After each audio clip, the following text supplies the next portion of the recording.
Hello जय हिंद बच्चों, आप सभी लोगों का स्वागत है शिक्षा करियर इंस्टीट्यूट के इस ऑनलाइन प्लेटफॉर्म में। तो अपने अपने कॉपी कलम निकाल लीजिए। आज के हम लोग करंट अफेयर और स्टैटिक जीके की क्लास को स्टार्ट करने जा रहे हैं। ठीक है, सभी लोग तैयार हैं? बिना वक्त गवाए आप लोग भी शुरू हो जाइए। और जो पहली हेडिंग है वो है दिल्ली की नई मुख्यमंत्री के रूप में किसे नियुक्त किया गया है। पहला प्रश्न है हमारा, दिल्ली के मुख्यमंत्री के रूप में किसे नियुक्त किया गया है। तो दिल्ली के नए मुख्यमंत्री, हेडिंग डालिए। की पॉइंट क्या डालेंगे आप लोग? दिल्ली के नए मुख्यमंत्री, दिल्ली के नए मुख्यमंत्री। ठीक है, और इसका करेक्ट आंसर हो जाएगा आपको रेखा गुप्ता। ठीक है, रेखा गुप्ता किस पार्टी से संबंधित है? तो बीजेपी से संबंधित है। ठीक है, बीजेपी से संबंधित है। अभी हाल ही में आपको दिल्ली में चुनाव हुआ था जिसमें आप लोगों को पता है बीजेपी पार्टी को बहुमत मिला था और आम आदमी पार्टी हार गई थी। ठीक है, तो रेखा गुप्ता को क्या बनाया गया है? दिल्ली का न्यू सीएम आपको रेखा गुप्ता को नियुक्त कर दिया गया है। क्लियर है? तो हमारा रेखा गुप्ता करेक्ट आंसर हो जाएगा। आइए इसके बारे में कुछ विस्तार से देखते हैं। दिल्ली की नई मुख्यमंत्री रेखा गुप्ता ने आज रामलीला मैदान में सीएम पद की शपथ ली। 27 साल के लंबे इंतजार के बाद आज दिल्ली में एक बार फिर बीजेपी सरकार बन गई है। मतलब 27 साल के बाद, ठीक है, लगभग 2-2.5 दशक के बाद आपको दिल्ली में बीजेपी की सरकार बनी है। क्योंकि 27 साल तक पहले जो बीजेपी की सरकार थी, उसके बाद कांग्रेस की सरकार बनी, उसके बाद आपकी सरकार बनी, और अब जाके बीजेपी पुनः सत्ता में वापस आई है दिल्ली में। क्लियर? तो अभी आप यदि दिल्ली के देखिएगा तो ये रेखा गुप्ता जी जो है, एक चीज़ और नोट डाउन कर लीजिए, ये दिल्ली की चौथी महिला मुख्यमंत्री है। ठीक है, इस चीज़ को नोट डाउन कर लीजिए, दिल्ली की चौथी महिला मुख्यमंत्री है आपको रेखा गुप्ता। पहली सुषमा स्वराज थी, ठीक है, दूसरी शीला दीक्षित थी, तीसरी आपकी आतिशी है, और चौथी आपकी रेखा गुप्ता है। क्लियर? तो ये चारों नाम आप लोग लिख लीजिए कि दिल्ली की जो 4 महिला मुख्यमंत्री रह चुकी है वो उनका नाम मैंने यहाँ पर आपको दे दिया है। मे भी आपको पूछा जा सकता है। ठीक है, महाभारत काल में दिल्ली का नाम इंद्रप्रस्थ था। क्या था? जब हम लोग महाभारत काल की बात करते हैं तो उस समय दिल्ली को इंद्रप्रस्थ के नाम से जाना जाता था। ठीक है, और आप लोगों ने एक वर्ड सुना होगा, एनसीआर शब्द सुना हुआ है ना? एनसीआर, नेशनल कैपिटल रीजन, इसका फुल फॉर्म लिख लीजिएगा, नेशनल कैपिटल रीजन। एनसीआर का फुल फॉर्म होता है नेशनल कैपिटल रीजन। ठीक है, और इसमें आपको दिल्ली का, ठीक है, दिल्ली का यहां मैंने दे दिया है, यूपी, हरियाणा और राजस्थान। ठीक है, ये सारे क्षेत्र आपको आ जाते हैं। ठीक है, कुछ आपको यूपी के जिले आते हैं, कुछ हरियाणा के जिले आते हैं, कुछ राजस्थान के जिले आते हैं। एग्जाम में पूछा जा सकता है स्टैटिक के पॉइंट ऑफ व्यू से कि दिल्ली एनसीआर में निम्न में से किन राज्यों के जिले आते हैं या नहीं आते हैं। ठीक है, तो आप याद रखिएगा यूपी, हरियाणा, राजस्थान मुख्य रूप से दिल्ली एनसीआर के अंदर आ जाता है। ठीक है, कुछ जिले राजस्थान के भी इसके अंदर कवर हो जाते हैं। तो दिल्ली एनसीआर में आपको ये यूपी, हरियाणा और राजस्थान के आपको कुछ शहर इंक्लूडेड हो जाते हैं। ठीक है, रेखा गुप्ता जी आपको अभी वर्तमान दिल्ली की सीएम बन चुकी है। ठीक है, आते हैं अपने अगले प्रश्न पे। केरल सरकार ने एक्सपायर हो चुकी दवाइयों को के निपटान के लिए कौन सी परियोजना शुरू की है? ठीक है, बहुत इंपॉर्टेंट क्वेश्चन है। ठीक है, इसको वीवीआई में डालिएगा, बहुत इंपॉर्टेंट क्वेश्चन है ये। केरल सरकार ने एक्सपायर जो दवाई हो जाती है, दो दवाई एक्सपायर हो जाती है, हम उसे क्या करते हैं? फेंक देते हैं। ठीक है, या तो कहीं कचरे में डाल देते हैं। उन दवाइयों को किसी, मान लो कोई जानवर आता है खाना खाने, ठीक है, कचरे में से वो आपको फल फूल खा रहा है, कुछ सब्जियां वब्जियां फेंक रखी है आपने, उसको खा रहा है, तो उसके साथ वो उन एक्सपायर हो चुकी दवाइयों को भी खा लेता है, जो उसके लिए नुकसानदायक है। वो दवाइयाँ मिट्टी में जाती है, मिट्टी के लिए नुकसानदायक है। वो दवाइयाँ यदि आप पानी में बहा देते हैं, नदियों में बहा देते हैं, तालाब में डाल देते हैं, तो उस तालाब और उस नदी के लिए नुकसानदायक है। ठीक है, तो एक्सपायर हो चुकी दवाइयों को क्या करना है? निपटाना है। ठीक है, उसको डिस्ट्रॉय करना है, इस तरह से फेंकना नहीं है। केरल सरकार ने इसके लिए एक इनिशिएटिव लिया है, और उस इनिशिएटिव का नाम क्या है? N proud. उस इनिशिएटिव का नाम क्या है? लिख लीजिएगा, एन प्राउड। हमारा करेक्ट आंसर हो जाएगा एन प्राउड। ठीक है, एक्सपायर हो चुकी दवाइयों के लिए केरल सरकार ने कौन सी परियोजना चलाई है? तो एन प्राउड नामक परियोजना चलाई है। इसको लिख लीजिएगा, एग्जाम के पॉइंट ऑफ व्यू से इंपॉर्टेंट हो सकता है आपके लिए। ठीक है, केरल भारत का पहला ऐसा राज्य, इसे क्यों मैंने आपको बोला वीवीआई? क्योंकि पहली बार भारत में ऐसा हो रहा है। मैंने आपको वीवीआई इसको बनाने के लिए क्यों कहा था? क्योंकि भारत में पहली बार कोई स्टेट है जो ऐसा इनिशिएटिव ऐसा कदम उठा रहा है। ठीक है, तो केरल भारत का पहला ऐसा राज्य बनने जा रहा है जो वैज्ञानिक रूप से घरेलू स्तर पर एक्सपायर्ड हो चुके अनुपयोगी दवाओं का संग्रह और निपटान करेगा। केरल ड्रग्स कंट्रोल विभाग, ठीक है, एन प्राउड पहल को आधिकारिक रूप से लॉन्च करेगा। क्लियर? तो मैंने आपको बताया क्यों इसको नष्ट किया जा रहा है, क्योंकि इसके बहुत से नुकसान हैं आपको। ठीक है ना? केरल की राजधानी तिरुवनंतपुरम है। केरल की राजधानी आपको तिरुवनंतपुरम है। यहाँ के सीएम पी विजयन है। पिनरई विजयन के आपको केरल के सीएम है। और ओनम जो है वो केरल का राज्य उत्सव है। ठीक है, ओनम जो है वो केरल का राज्य उत्सव है। क्लियर? कैपिटल आपकी तिरुवनंतपुरम है और यहाँ के सीएम जो है वो आपको पिनरई विजयन जी है। तो ये आपको ध्यान रखना है मुख्य रूप से करंट अफेयर की दृष्टि से कि आपको एन प्राउड नामक परियोजना शुरू की गई है एक्सपायर हो चुकी दवाइयों को नष्ट करने के लिए। क्लियर है? आगे बढ़ते हैं। छत्रपति शिवाजी महाराज जयंती किस तिथि को मनाई जाती है? छत्रपति शिवाजी महाराज जी की जयंती 19 फरवरी को मनाई जाती है। ठीक है, कब मनाई जाती है? 19 फरवरी को मनाई जाती है। लिख लीजिए, छत्रपति शिवाजी महाराज की जयंती कब मनाई जाती है? 19 फरवरी को मनाई जाती है। हर साल 19 फरवरी को शिवाजी का जन्मदिन बहुत धूमधाम और उत्साह के साथ मनाया जाता है, मुख्य रूप से महाराष्ट्र में। ठीक है, महाराष्ट्र में। ठीक है, मुख्य रूप से आपको महाराष्ट्र में मनाया जाता है, क्योंकि जो मराठा साम्राज्य था ना, मराठा साम्राज्य था, वो आपको दक्षिण महाराष्ट्र वाले क्षेत्र में आपको देखने को मिलता है। इसीलिए महाराष्ट्र वाले क्षेत्र में आज भी आपको शिवाजी उत्सव बहुत धूमधाम से मनाया जाता है। क्लियर? छत्रपति शिवाजी महाराज द्वारा स्थापित महान साम्राज्य का आधुनिक भारतीय इतिहास पर बहुत बड़ा प्रभाव था। उन्होंने एक शक्तिशाली नौसेना और सेना का निर्माण किया जो कोंकण तट तक फैली हुई थी।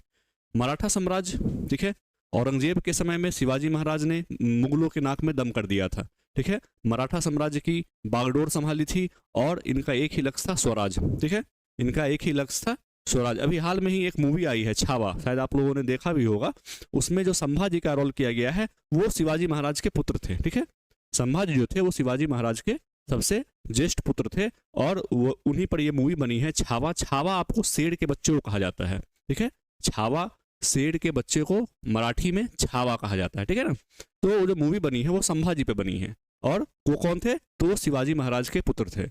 और शिवाजी महाराज आपको जब मुगलों के कैद में थे उस समय वहां से चकमा देकर निकल जाते हैं, गुरिल्ला युद्ध पद्धति का पालन करते हैं और बहुत समय तक मुगलों से संघर्ष करते रहते हैं। ठीक है, और इनकी मृत्यु के बाद इनके पुत्र संभाजी इनके गद्दी पर बैठते हैं और स्वराज का झंडा आगे बढ़ाते हैं। ठीक है, बाकी आप लोग फिल्म देखिएगा, फिल्म बहुत अच्छी है। ठीक है ना? शाहजी भोसले और जीजाबाई शिवाजी महाराज के माता पिता थे। तो शिवाजी महाराज के माता पिता आपके पिता शाहजी भोसले थे और माता का नाम जीजाबाई था। ठीक है ना? बाकी चीजें आप इनके बारे में डीपली मराठा साम्राज्य के बारे में इतिहास में पढ़ेंगे। ठीक है ना? आगे बढ़ते हैं। फरवरी 2025 में ब्रह्मपुत्र पर अंतरदेशीय जलमार्ग परिवहन टर्मिनल का उद्घाटन। तो हेडिंग क्या डालेंगे आप लोग? अंतरदेशीय जलमार्ग परिवहन टर्मिनल। ठीक है, किस नदी पे बन रहा है? तो ब्रह्मपुत्र नदी पे बन रहा है। ठीक है, ब्रह्मपुत्र नदी पर ये टर्मिनल बन आ रहा है। ठीक है ना? और कहाँ बन रहा है? तो असम के जोगी घोपा में। ठीक है, जोगी घोपा में। ठीक है ना? जोगी घोपा में आपको ये टर्मिनल बनने जा रहा है। अंतरदेशीय, दो देश को कनेक्ट करने वाला। अंतरदेशीय का मतलब क्या हो गया? दो देश को कनेक्ट करने वाला जल मार्ग, जल का मार्ग। ठीक है ना? जहाज के परिवहन के लिए दो देश को कनेक्ट करने वाला एक टर्मिनल बन रहा है। ठीक है, किस नदी पर? तो नदी पूछेगा तो ब्रह्मपुत्र नदी मारिएगा और यदि आपको जगह पूछेगा तो असम का जोगी घोपा टिक कीजिएगा। ठीक है, जोगी घोपा आपको असम में है, वहां पर ये टर्मिनल बन रहा है। आइए देखते हैं। केंद्रीय मंत्री सर्बानंद सोनोवाल ने मंगलवार को असम के जोगी घोपा में ब्रह्मपुत्र पर एक अंतरदेशीय जलमार्ग टर्मिनल का उद्घाटन किया, जिसका उद्देश्य भूटान और बांग्लादेश को जोड़ने वाले जलमार्ग में एक महत्वपूर्ण बिंदु के रूप में कार्य करना है। मैंने आपको बताया अंतरदेशीय का मतलब होता है दो देशों को कनेक्ट करने वाला। और कौन से दो देश है यहाँ? भूटान से भी कनेक्शन बनाएगा और बांग्लादेश से भी कनेक्शन बनाएगा। ठीक है ना? ब्रह्मपुत्र के बारे में कुछ चीजें जान लेते हैं। करंट अफेयर के पॉइंट से इसमें दो क्वेश्चन बन सकते हैं। एक तो आपको नदी का नाम पूछ सकता है कि किस नदी पर बन रहा है, तो नदी कौन सी है? ब्रह्मपुत्र नदी। और राज्य पूछेगा तो असम का जोगी घोपा, असम राज्य है और जोगी घोपा वो जगह है जहां पे टर्मिनल आपको बनने जा रहा है। ब्रह्मपुत्र भारत की प्रमुख नदियों में से एक है। इसका जो आपको ये निकलती तिब्बत से है, ठीक है ना, इसको लिख लीजिएगा, स्टैटिक के पॉइंट ऑफ व्यू से बहुत इंपॉर्टेंट है ब्रह्मपुत्र नदी के बारे में। निकलती तिब्बत के मानसरोवर से है। कहाँ से निकलती है? मानसरोवर झील से निकलती है, ठीक है, मानसरोवर झील से निकलती है आपको ब्रह्मपुत्र नदी। क्लियर?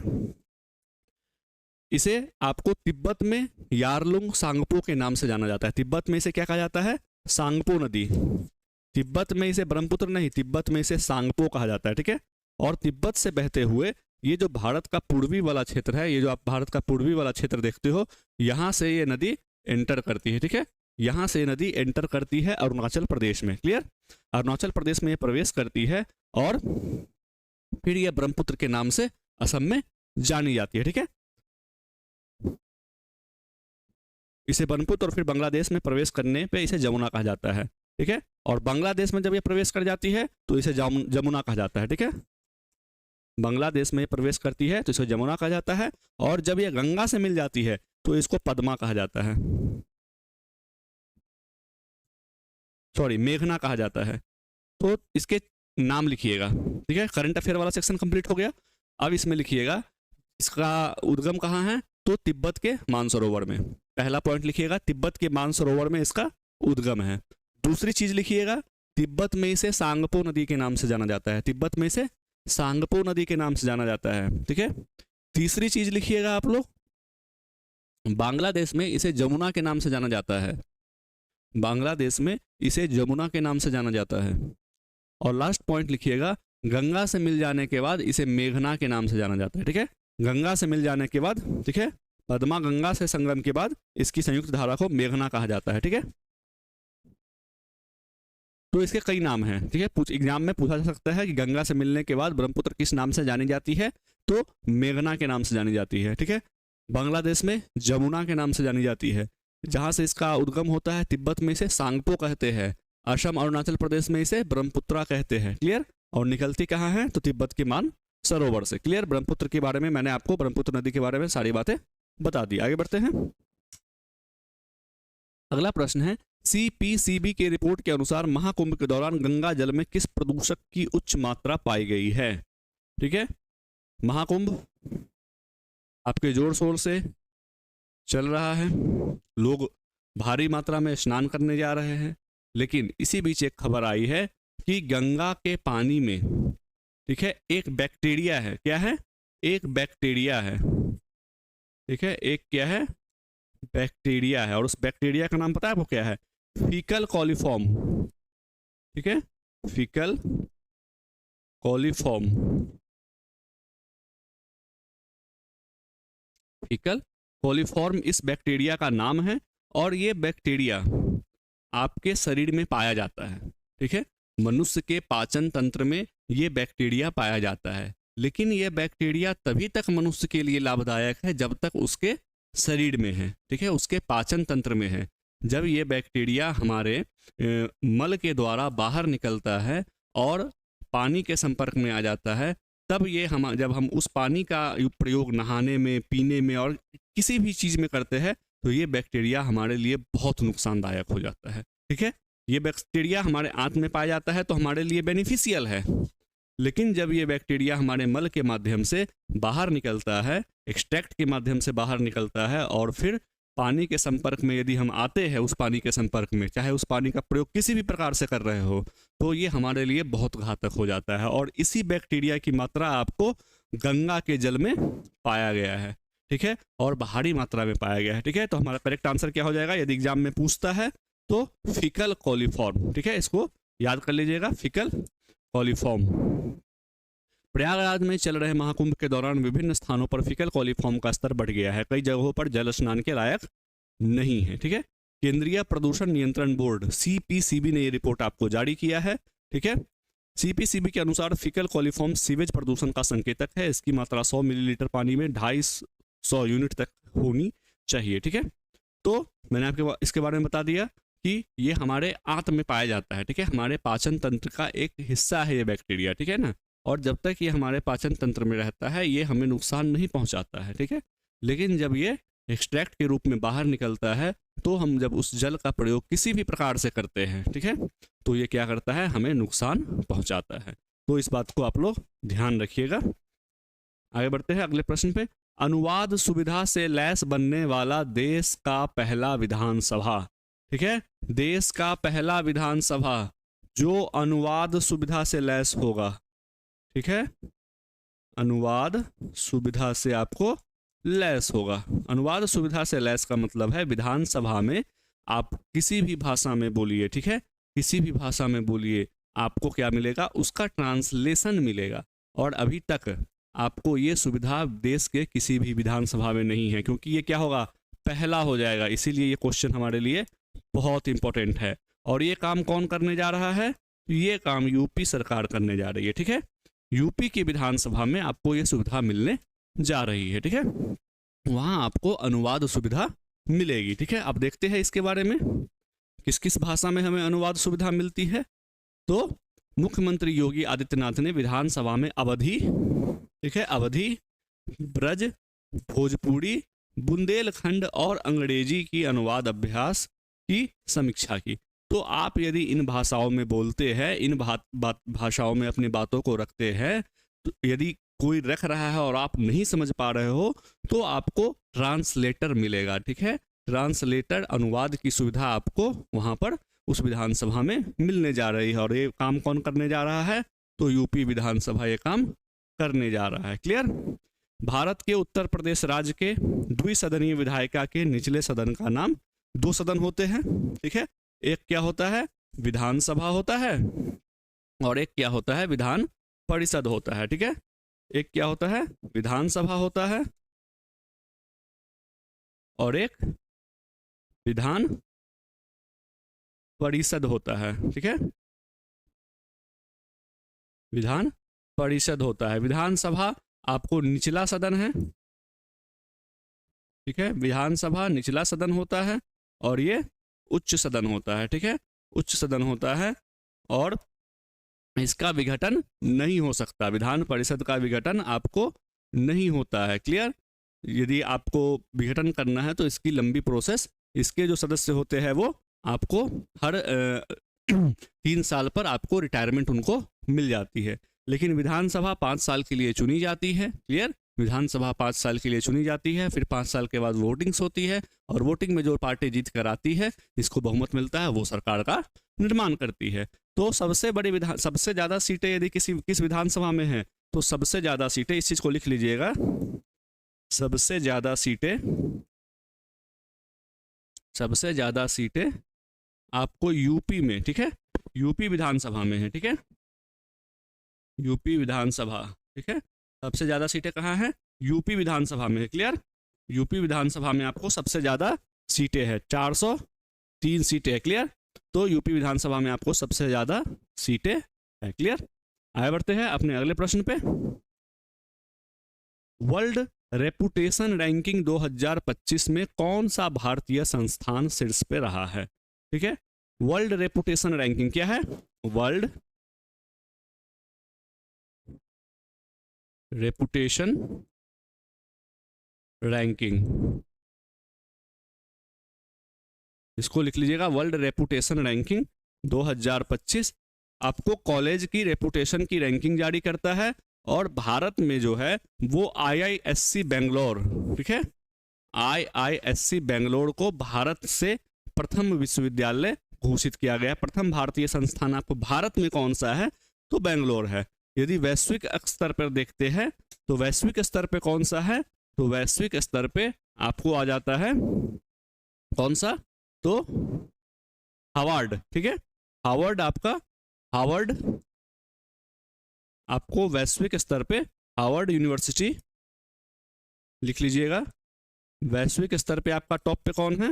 हार्वर्ड यूनिवर्सिटी को रैंक 1 मिला है, ठीक है, रैंक 1 मिला है आपको वैश्विक स्तर पे, ठीक है, हार्वर्ड यूनिवर्सिटी को रैंक 1 मिला है वैश्विक स्तर पे। और भारत में देखेंगे तो IISc बेंगलुरु को टॉप 1 पे रखा गया है, टॉप 2 पे आपको दिल्ली है, IIT दिल्ली, टॉप 3 पे IIT मद्रास, ठीक है। तो 3 याद रखिएगा, नंबर 1 पे IISc बेंगलुरु है, सेकंड पे IIT दिल्ली है, और थर्ड पे मद्रास है। ओवरऑल की यदि बात की जाए पूरे वैश्विक स्तर पे तो हार्वर्ड यूनिवर्सिटी आपको रैंक 1 पर आता है। क्लियर।